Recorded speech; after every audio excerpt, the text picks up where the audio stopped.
Welcome. I'm Doug Morgan, and you're listening to Uncommon Sense, where we hunt for the truth in the topics you're not supposed to talk about, Christianity and politics.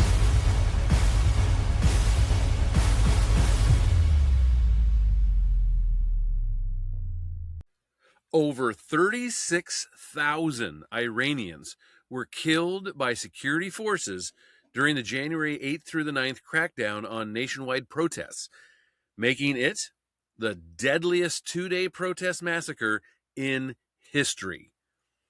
Nika Shakamari, she was 16, was captured by Iranian Revolutionary Guard for protesting in 2024, and while in custody, was sexually abused, and while handcuffed and restrained, was beaten with batons and killed. This followed Mahsa Amini being arrested by the morality police, as they call them, and killed in custody for wearing her hijab improperly. You see, many will look at reports like this and wonder, how can people think like this, and how can they think it's okay? And some will say, well, these are Muslims in an Islamic country under Sharia law, and this is what they do. But we as Christians here in the Western world, we don't understand how someone can think that this is okay, no matter what the laws of the country say. And the more that we look at the actions of many Muslims, and more, we see that we do not really think alike. We see people and life and all kinds of different cultural things in really two totally different lights. We have a completely different worldview. We know this to be true in part because of what is just being exposed in England right now. And this is an opinion piece about that by Matt Walsh. And he says a member of Parliament in the UK named Rupert Lowe released a 219-page report documenting the government's complicity in the systematic rape of an estimated 250,000 young white girls in Britain. Yes, 250,000. And this took place over the past several decades, many of whom were subjected to gang rape, trafficking, pregnancy, forced Islamic conversion at the hands of Pakistani Muslims. He says, I'll say it again, Rupert Lowe, who leads the independent rape gang inquiry in the UK, which was funded by tens of thousands of public donations, has found that the government contributed to and covered up the rape of 250,000 young white girls by foreign Muslims who had no right to be living in Britain in the first place. And that's only counting the victims that we know about. Many of the victims came from working class areas. Their families and their ancestors built Britain. And instead of protecting their children, the British government deliberately allowed foreigners to rape them. As the inquiry found, after looking through court records, this is what it said. Around 87% of those convicted in these group-based child sexual exploitation cases bore distinctively Muslim names. The vast majority of men involved in these gangs were not convicted. Dr. Taj Hargni, an imam with the Oxford Islamic congregation, believes the true proportion of gang members who are Muslims to be around 95%. The overwhelming majority of the rape gang networks consisted entirely of men from Muslim backgrounds, predominantly of Pakistani heritage, although some groups from Somalia, Iran, Syria, Turkey, and other Muslim organizations were also involved. Girls as young as 11 were targeted with gifts, alcohol, and drugs collected in taxis from school gates, care homes, and streets, and taken to houses, flats, restaurants, and hotels, and then raped repeatedly by groups of men, passed between predators, trafficked across county lines, and in many cases, impregnated and forced into abortions. Most victims endured violence and were filmed for blackmail or told they were white trash or kuffar, who deserves punishment, basically.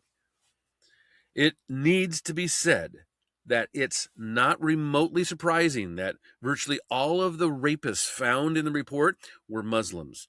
There are plenty of shocking elements to this report, but this isn't one of them. Everything outlined in this report is an established pattern of Muslim behavior, and we need to stop pretending otherwise.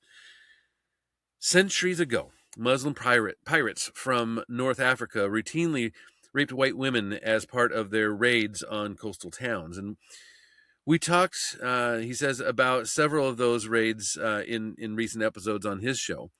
The Ottomans also raped and murdered white women during the fall of Constantinople.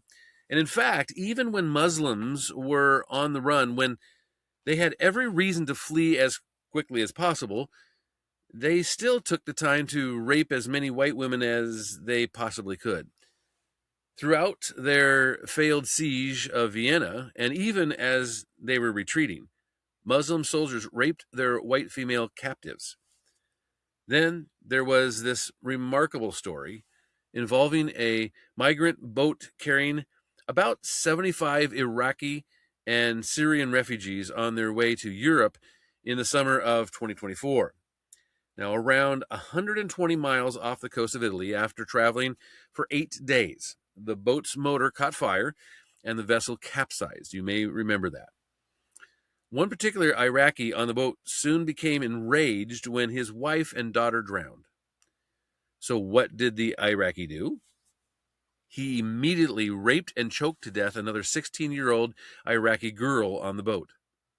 That was his first instinctual reaction. He didn't grieve. He didn't try to find a way to fix the boat. He didn't try to send a makeshift distress signal.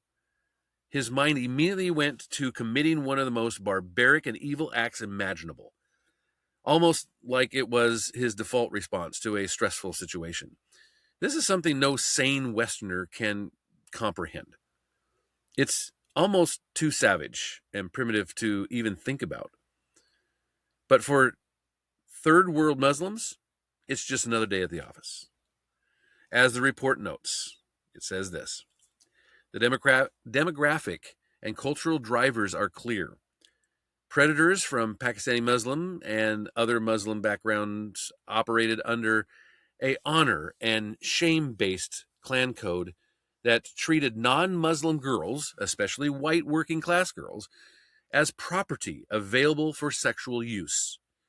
This pattern was reinforced by 8 theological and legal aspects of Islam.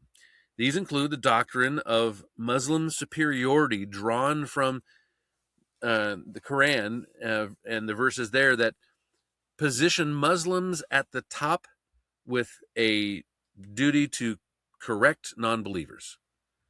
The gang members' justification for their crimes can be found in the Islamic principles of loyalty and disavowal. It demands enmity towards non-Muslims, the superiority of men over women, forced marriage combined with the absence of any mixed minimum age of consent, the perception of female sexuality as inherently dangerous, a system of sex slavery that authorizes sexual relations with non-Muslim captives, and a religiously sanctioned social hierarchy that subjugates conquered non-Muslims. These elements, filtered through clannish immigrant subcultures, provided religious justification that enabled the systematic rape and even slaughter of white British girls. All of the policymakers who imported Muslims into Europe by the millions, starting in the 1950s when foreigners arrived to work in the textile mills and accelerating dramatically with Tony Blair in 1997, knew exactly what they were doing. They weren't ignorant of history. Tony Blair was famously intelligent and well educated.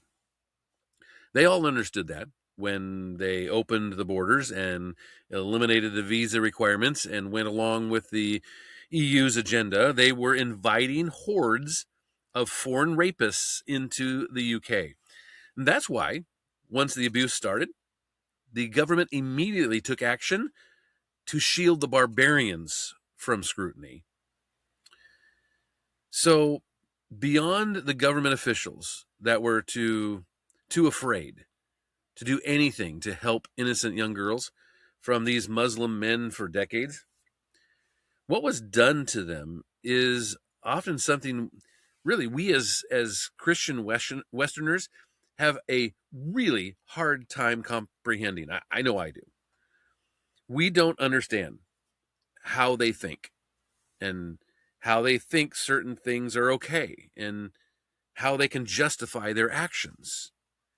And I think Ben Shapiro, and he wrote an opinion piece, I think really clears up some of this. I wanted to share it with you. And he says, I said on the first day that the Memorandum of Understanding, the MOU, with Iran was a mistake and would fail. That's not because I'm smart. That's because there's this thing called reality. It doesn't stop existing just because we wish it didn't. Radical Islam exists.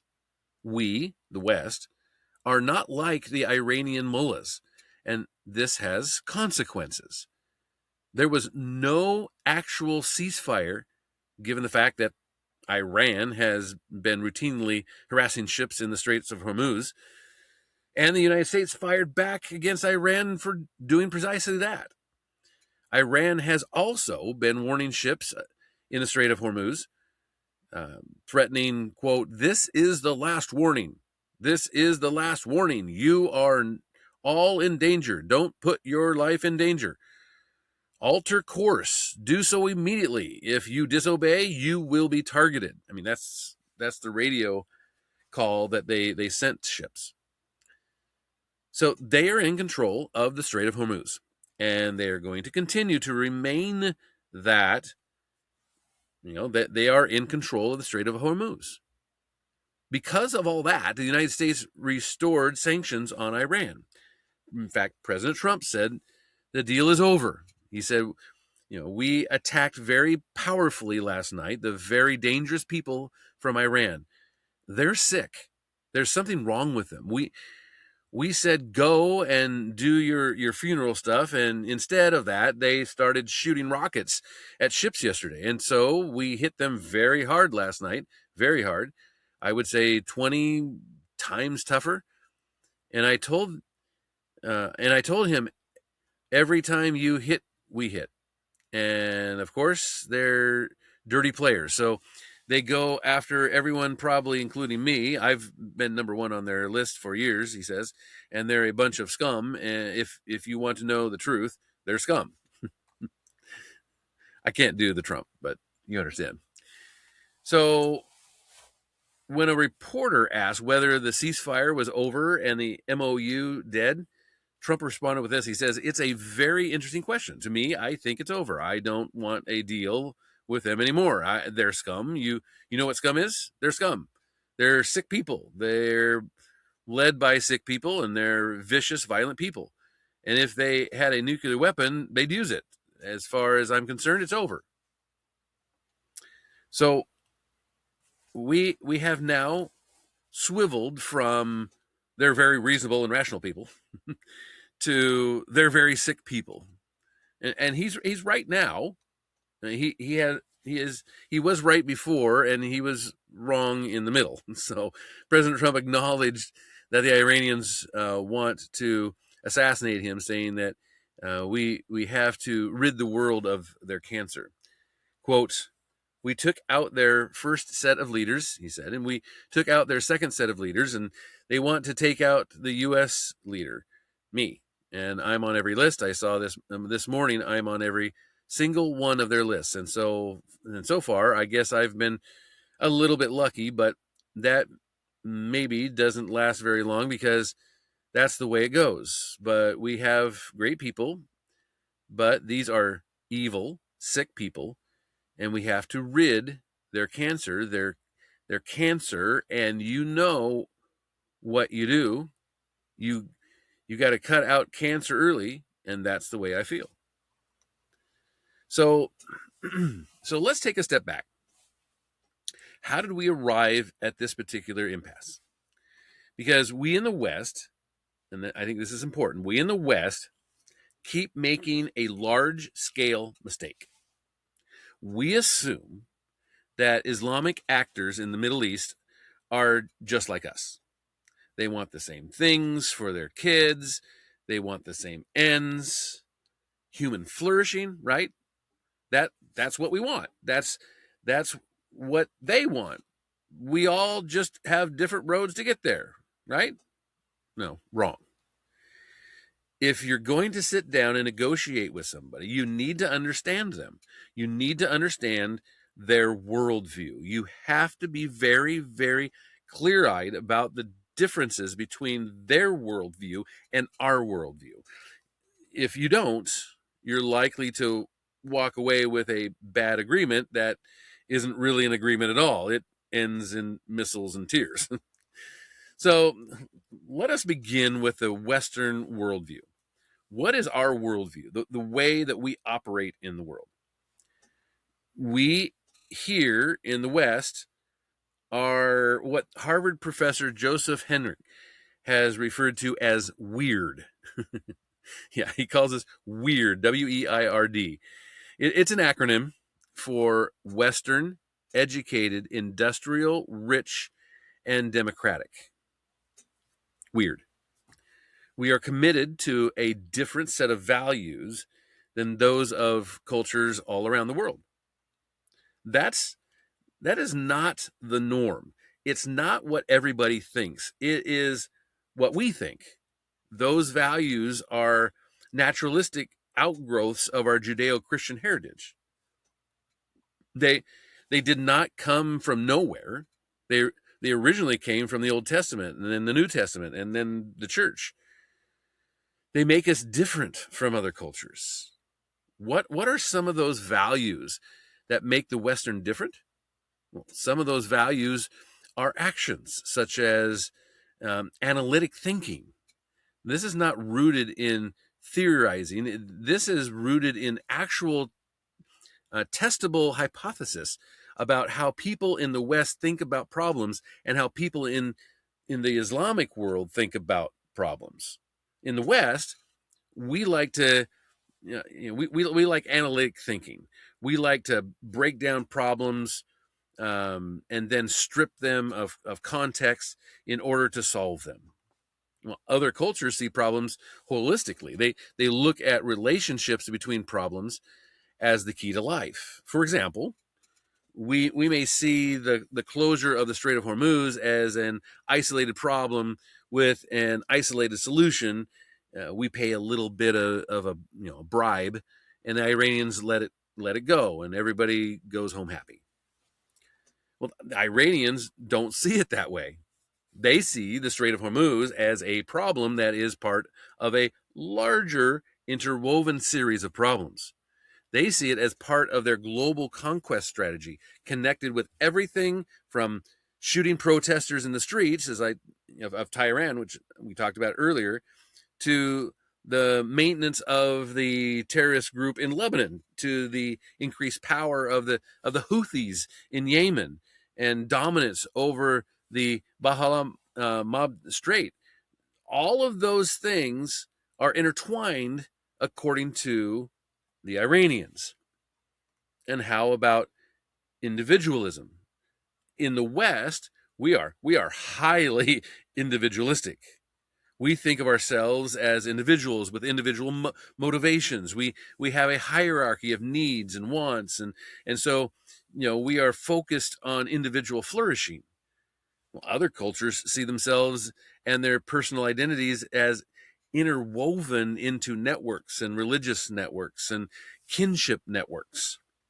We say things like, "Hey, you guys, you should want to preserve the life and the lives of yourselves and your citizens." They say, "We want Islam to win." That's a total different worldview. We in the West have something called interpersonal sociality. We have high levels of trust in the people who surround us. It's why we don't require as much government interventionism. It's why if you drop your wallet on a normal American street, there's a fairly good shot that somebody will return the wallet to you. That's because we don't predominantly operate in kinship networks, such as your cousin and your friends. We operate as a larger society with larger societal obligations. And that also means that we tend to think of rules as ways to govern the entire society, not merely as ways of screwing over other people. we are offended by dishonesty, for instance. In many other cultures, that's just not the case. It's your kin first. It's your tribe, literally your tribe. And that means agreements with people like that are not worth the paper they're printed on, because they're just ways for them to get something over on you. In the West, we focus a lot on internal intentions. There are many studies to back this up. Our murder laws, for example, are rooted in, did you intend to do it? Did you plan to do it? Or did you do it by accident? That's unusual. There are a lot of other cultures where that isn't the case, where the cause of accidental death means very little when it comes to the actual punishment. Other cultures have a strict liability system of morality. If you did something I don't like, I don't have to analyze your intentions. I don't have to try to get into your head. You're bad and you ought to be destroyed. It's that simple. This means that when we project our frame of mind onto other people, when we try to impute intentions to people who don't share our intentions, we make category error. And finally, self-enhancement. We tend to think of ourselves in the West as competent, as in control, more in control than sometimes we are. Other cultures tend to think of people as out of control and as weak and as only strong in the collective. So what does all of that mean in terms of our rules for negotiation? Well, in the West, it means that we tend to focus on incentives and strategies that appeal to people like us. We try to look for win-win solutions where everybody is better off than they were before. And we try to set up incentives like economic prosperity or individual flourishing or safety or health. And we engage in strategies like logical problem solving, such as, we'll meet you in the middle, or, or that type of thing. That's the stuff that the West prizes. But here's the thing. We're weird. We're not like other cultures at all, which is why every single major agreement with an Islamic opponent has ended up in tears. Unless you have completely defeated and destroyed the possibility of that Islamic opponent coming back and winning, you will not have a durable agreement. We are certainly not like the Muslim theocracy in Iran. President Trump calls them crazy. And from our perspective, they are, because they don't share our way of thinking, right? But from their perspective, we're crazy and stupid and weak because we don't think as they do, but we assume they think the way we do. Follow me here? The Islamic Republic of Iran believes that in the absence of the infallible 12th Imam arriving at the Eshnat to make the world Muslim, a qualified Islamic jurist possesses the absolute divine authority to rule both the state and society to ensure fidelity to Sharia law. That is their actual worldview. That is why it is an Islamic regime. It can't be a democratic regime, because that runs directly in the teeth of the idea that there is a divine authority absolutely invested in an Islamic jurist to rule society. It's why all of the talk about a moderate wing inside the Iranian government versus the radical wing inside the Iranian government is just a bunch of nonsense. The Iranian regime believes that it is its duty to prepare the entire world for the arrival of the 12th Imam. Their worldview centers on replacing the current Western-led international order with a global system dominated by Islamic values. And this is where they get, the coalitional thing with Russia and China, because they agree on the first step, replacing the current Western-led international order. And they disagree on the second step, what replaces it. Right? Well, Russia wants a Russian world order. China wants a Chinese world order. And Muslim states like Iran want an Islamic world order. They believe that Islam must become the dominant geopolitical and spiritual force on planet Earth.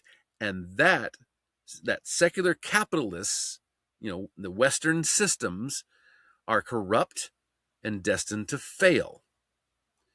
So what does all this mean in terms of Islamic rules for negotiation if you're negotiating a deal? It means that lying is totally fine in wartime. It is encouraged if you get, if it gets you where you want to go, just lie.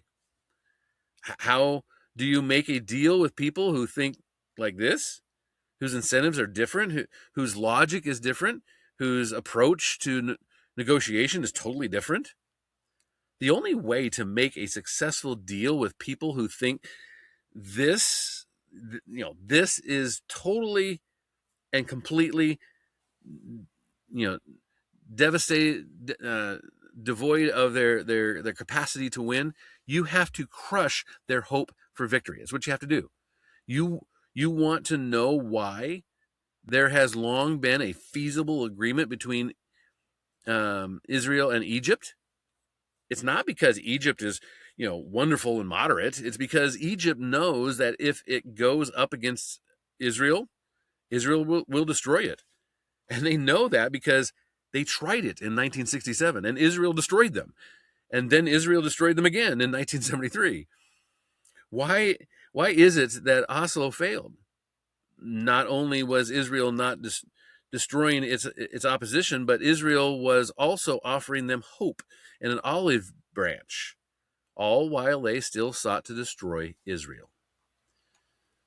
The only way to have a successful agreement in the Middle East is for one side to be so thoroughly devastated that the only way out is basically give up the ghost and try to play it as a win. You see, this is why the MOU was bound to fail, because we didn't do that.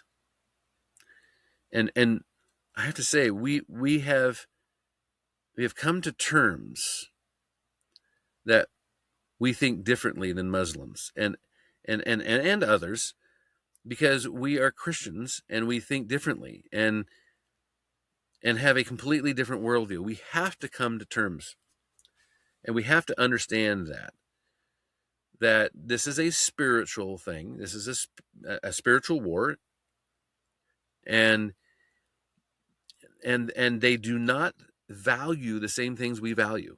They do not think the same way that we think.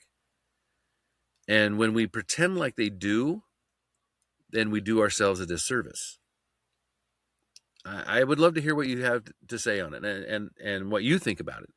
Of course, you can always do that at uncommonsensepodcast.com. Please go to our YouTube page and like and subscribe. That would definitely help. And thank you for listening. This podcast is a production of Morganite Communications.